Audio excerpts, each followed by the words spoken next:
Je suis très sûr que les propos de cette dame vont énerver plusieurs personnes. Écoutons tous ensemble ce qu'elle dit. J'ai bien dit pas toutes les femmes, mais la plupart de ces femmes qui vont en Afrique pour aller épouser les hommes, c'est parce qu'en fait, il y a peut-être 10 ans, 15 ans passés, 20 ans passés, elles ont demandé le divorce. Certaines d'entre elles ont chassé leur mari de la maison. Elles ont estimé qu'elles ont un bon travail, elles n'ont pas besoin d'hommes dans leur vie. Il y en a encore aujourd'hui, malheureusement, qui ont le même discours, le même langage. Mais je vous dis, mesdames, vous regretterez ce discours-là. C'est vers les 45 ans qu'on commence à lire l'heure.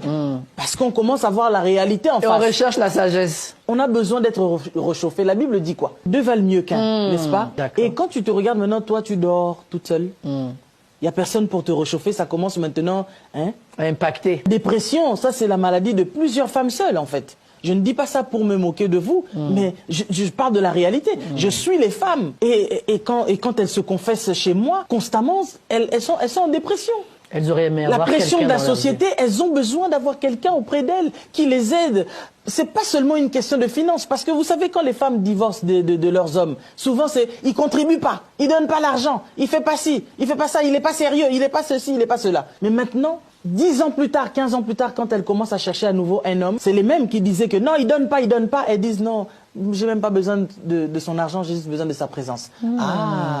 La sagesse est arrivée. D'un coup maintenant, enfin, on commence à avoir juste besoin de la présence de la personne, chose qu'on pouvait régler avant. On aurait pu discerner cela. C'est ça. Il y a des mariages qui ont été cassés, faute juste de sagesse, papa. Ça m'attriste vraiment de voir, tu vois, la femme, elle est partie, tu pars aussi, tu fais ta fête, etc. C'est toi-même qui donne la dot. Et l'homme aussi, il rentre aussi avec son costume que toi-même tu as acheté. Les gens sont là dans la fête en train de manger, une nourriture que toi-même qui as approvisionnée. C'est toi qui as tout fourni. Je sais pas, nous autres sommes bantous, quoi, africains, que chez nous, on connaissait pas ces choses-là. Nous savons que c'est l'homme. L'homme est responsable, même s'il n'a pas beaucoup, mais le peu là qu'il a, c'est ça là même qui compte dans le foyer. Le monsieur là que toi, madame, tu pars épouser, il n'aura pas le même respect que si c'est lui-même qui avait dépensé ses deniers pour t'épouser toi. Parce que ces hommes aussi qui sont souvent en Afrique, pas tous bien évidemment, ils savent que ces femmes-là, vous fouillez l'Europe là-bas à cause... En fait, vous avez un besoin de satisfaction.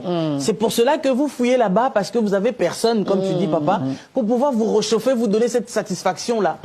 Aujourd'hui, il y a combien de femmes concombres? C'est-à-dire quand vous allez dans les supermarchés, quand vous achetez les concombres, c'est pas pour faire du jus avec, mais c'est parce qu'il y en a qui utilisent le concombre comme un objet sexuel. Malheureusement. De plaisir. Il y a plusieurs dames aujourd'hui, leurs armoires sont remplies d'objets avec plusieurs tailles, etc. et tout ça là. D'objets de satisfaction. Pour se donner du plaisir. Pour se donner du plaisir seul. Mais après, au départ, c'était j'ai pas besoin d'homme, j'ai pas besoin d'homme. Mais toi qui disais t'as pas besoin d'homme. Mais tous ces objets-là dans ton armoire font quoi? Ça t'apporte ce qu'un homme aurait pu apporter. C'est ça. Donc ça veut dire quelque part tu as quand même besoin de l'homme. Alléluia. Puisque la chose que la machine là, soi-disant, est en train de faire, c'est ce qu'un homme est censé faire en fait. Alors donc quelque part tu as besoin d'un homme. Mais il faut savoir que tu ne te marieras pas avec un ange. Alors, dames et messieurs, que pensez-vous de tout ce qu'elle a pu dire? A-t-elle raison ou a-t-elle tort? Merci de laisser votre point de vue en commentaire. Merci.